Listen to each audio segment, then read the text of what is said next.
ಆರೋಪ ಇದಾದ್ರೆ ಮತ್ತೆ ವಾಪಸ್ ತಗೊಳ್ಳಿ ಅಂತ ಎಲ್ಲರಿಗೂ ಡೆಮೋಕ್ರಸಿದಾಗ ಯಾರ್ಯಾರು ಏನು ಹೇಳ್ತಾರೆ ಇಲ್ಲ ನೀವು ಮಾತಾಡ್ತೀವಿ ಅಂದ್ರೆ ಆಗ್ರಹ ಮಾಡ್ತೀವಿ ಇಲ್ಲ ಸರ್ ಈಗ ತಮಗೊಂದು ಬುಲಾವ್ ಬಂದಿರೋದು ಸಿಎಂ ಅವ್ರ ಕಡೆಯಿಂದ ಫೋನ್ ರಾಜಕೀಯ ಬೇಡ್ರಿ ಕಾರ್ಪೊರೇಷನ್ ಆಫೀಸ್ ನಿನ್ನ ನಮ್ಮ ದೋಸ್ತ್ ಕರೆದಾನ ಹೋತಿನ ನಾಡ್ದು ಭೇಟಿ ಆತೀನಿ ಕೇರಳ 25ಕ್ಕೆ ಬರ್ತೀನಿ ಏನು ಮಾತಾಡಿದ್ರೆ ಸರ್ ಏನು ಮಾತಾಡಿಲ್ಲ ಅಲ್ಲ ಅದೇ ಪ್ರೀತಿಲಿಂದ ಮಾತಾಡಿದಾನೆ, ಅದೇ ಪ್ರೀತಿಲಿಂದ ನಾನು ಮಾತಾಡಿದ್ದೀನಿ. ಲಿಸ್ಟ್ ಮಾಡಿದ್ರೆ ಸರ್ ಏನು ಯಾರು ಏನೇನು ಸಿ ಎಂ ಜೊತೆ ಮಾತಾಡೋದು ಅವನಿಗೆಲ್ಲ ಗೊತ್ತದ. ಇಲ್ಲ ನೀವು ಮತ್ತೆ ನಾನು ಫೋನ್ ಬಂತು, ಪ್ರಭಾಕರ್ ಫೋನ್ ಹಚ್ಕೊಟ್ಟ, ಎಲ್ಲಿದ್ದೀಯಾ ಅಂದ, ನಾನು ಆಳಂದಾಗಿದ್ದೀನಿ ಅಂತ. ಕಣ್ಣು ನೋಡಿ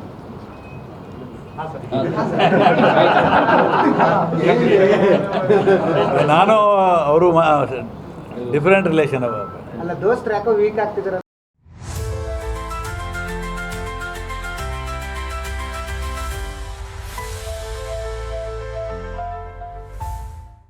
ಸರ್, ಇಂಡಿಯನ್ ಅಡ್ಮಿನಿಸ್ಟ್ರೇಷನ್ ಇಲ್ಲ ಇಲ್ಲ ಅವ್ನು ದೋಸ್ತಿಗೆ ಲಾಯಕನು. ಫೋನಿಂದ ಫ್ಲೋ ಅಲ್ಲ ಅಡ್ಮಿನಿಸ್ಟ್ರೇಷನ್ ವೀಕ್ ಆಗ್ತಿದೆ ಅಂತ. ಲಾಸ್ಟ್ ಗೌರ್ಮೆಂಟ್ ಹಂಗಿಲ್ಲ ಈ ಸಾರಿ.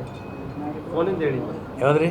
ಫೋನಿಂದ ಏನಿಲ್ಲ, ಎಲ್ಲಿದ್ದೀರಿ ಅಂತ ಕೇಳಿದ್ರು, ಆಳಂದಾಗಿದ್ದೀನಿ ಅಂದೆ. ಯಾವಾಗ ಬರ್ತೀವಿ ಬೆಂಗಳೂರಿಗೆ? ಬರ್ತೀನಿ ಅಂತಂದೆ. ರಾಯಚೂರು ಬರ್ತಾ ಇಲ್ಲ ಅಂದ್ರೆ ನಾನು ಕರೆದಿಲ್ಲ, ನಾ ಬರಲಂತೆ. ಆಯ್ತು 25ಕ್ಕೆ ನಾನು ಡೆಲ್ಲಿಗೆ ಹೋಗಿ ಬರ್ತೀನಿ, ಸಾಯಂಕಾಲ ಸಿಗು ಅಂದ. ಆಯ್ತು ಬರ್ತೀನಿ ಅಂತ ಹೇಳಿದೆ. ಗೊತ್ತಿದ್ರೆ ಜಗತ್ತಿಗೆ ಗೊತ್ತಾದ್ಮೇಲೆ ಇದೆ. ಸಿದ್ದರಾಮಯ್ಯನವ್ರ ಅಡ್ಮಿನಿಸ್ಟ್ರೇಷನ್ ವೀಕ್ ಆಗ್ತಿದೆ ಅಂತ. ಲಾಸ್ಟ್ ಗೌರ್ಮೆಂಟ್ ಹಂಗಿಲ್ಲ 2 ವರ್ಷ. ಏನೇನೋ ಇರ್ತಾವ ಬರ್ರಿ.